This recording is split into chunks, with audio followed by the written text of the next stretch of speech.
మిత్రులందరికీ నమస్కారం. తెలంగాణ రాష్ట్ర ప్రభుత్వము అర్హులైనటువంటి వారికి 2 లక్షల కొత్త పెన్షన్లను మంజూరు చేయడం జరుగుతుందని ప్రకటించడం అనేది జరిగింది.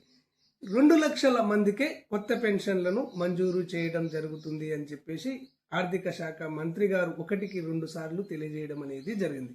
ఎందుకు 1కి 2 సార్లు ఈ 2 లక్షల మందికే కొత్త పెన్షన్లు శాంక్షన్ చేస్తాము అని అన్నారు అంటే, ఇక్కడ ఇప్పటికే కొత్త పెన్షన్ల కోసము దరఖాస్తు చేసుకున్నటువంటి వారు 15 లక్షల మంది ఉన్నారు. అంటే 15 లక్షల మంది ఆసరా పెన్షన్ల కోసం దరఖాస్తు చేసుకుని ఉన్నారు. వారి దరఖాస్తులని పెండింగ్లో ఉన్నాయి.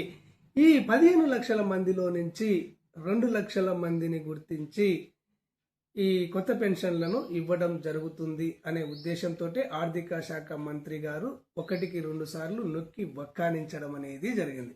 అంటే అప్లై చేసుకున్నటువంటి వారందరికీ ఈ కొత్త పెన్షన్లు రావు అని తెలుస్తుంది.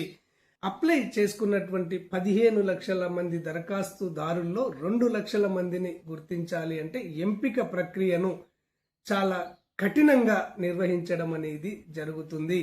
కఠినంగా అంటే ఇక్కడ ఇప్పటికే దరఖాస్తు చేసుకున్నటువంటి 15 లక్షల మంది దరఖాస్తుదారుల్లో కోత విధించడం అనేది జరుగుతుంది. కోత విధించడం అంటే ఇక్కడ దరఖాస్తు చేసుకున్నటువంటి 15 లక్షల మంది దరఖాస్తుదారుల్లో అంటే 13 లక్షల మందిని తొలగించి 2 లక్షల మందిని గుర్తించడాన్నే ఈ కోత విధించడము అని అంటారు.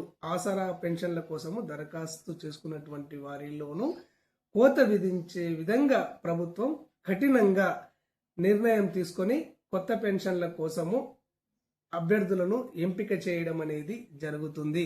అయితే ఈ ఎంపిక ప్రక్రియ ఏ విధంగా జరుగుతుంది అంటే, ఇప్పటికే దరఖాస్తు చేసుకున్నటువంటి 15 లక్షల మంది డాటా మొత్తము ఆన్లైన్లో నిక్షిప్తమై ఉన్నది.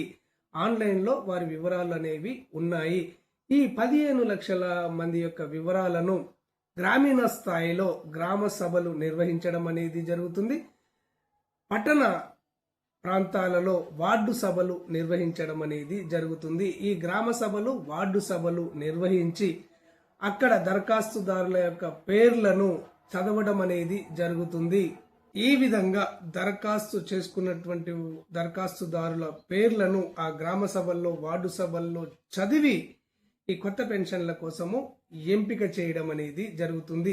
ఈ గ్రామ సభలు వార్డు సభలు నిర్వహించే సందర్భంలో ఏ విధమైనటువంటి గైడ్ లైన్స్ ను రూపొందించి అర్హులను ఎంపిక చేయడం జరుగుతుంది అంటే, ఇక్కడ ఓల్డేజ్ పెన్షన్ కు ఎక్కువ వయసు ఎవరికైతే ఉంటుందో వారిని ఈ ఓల్డేజ్ పెన్షన్లకు ఎంపిక చేయడం అనేది జరుగుతుంది. ఆదాయపు పరిమితులను కూడా ప్రామాణికంగా తీసుకొని ఎంపిక చేయడం అనేది జరుగుతుంది. భూ పరిమితులను కూడా ప్రామాణికంగా తీసుకొని వారిని ఎంపిక చేయడం అనేది జరుగుతుంది. ఇక్కడ ఉద్యోగస్తులు కానివ్వండి, రిటైర్డ్ ఉద్యోగస్తులు కానివ్వండి ఉన్నట్టయితే వారిని ప్రామాణికంగా తీసుకొని ఈ సెలక్షన్ ప్రాసెస్ అనేది చేయడం అనేది జరుగుతుంది. ఇక్కడ 4 వీలర్ వెహికల్ ఉన్నటువంటి వారిని కూడా ప్రామాణికంగా తీసుకొని ఇక్కడ ఈ ఆసరా పెన్షన్ల కోసము లబ్ధిదారులను ఎంపిక చేయడం అనేది జరుగుతుంది అని చెప్పేసి ఉన్నతాధికారుల ద్వారా మనకు తెలుస్తుంది. ఓకే ఫ్రెండ్స్, క్లారిటీగా అర్థమైంది అనుకుంటున్నాను. ఈ ఆసరా పెన్షన్లకు సంబంధించి ఎలాంటి లేటెస్ట్ అప్డేట్ వచ్చినా గానీ అప్డేట్ వివరాలను ఉన్నది ఉన్నట్టుగా అంతర్నేత్ర ఛానల్ ద్వారా మీకు తెలియజేయడం అనేది జరుగుతుంది. ఈ సమాచారం మీకు వెంటనే తెలియాలి అంటే తప్పకుండా అంతర్నేత్ర ఛానల్ను సబ్స్క్రైబ్ చేసుకోండి. ధన్యవాదాలు.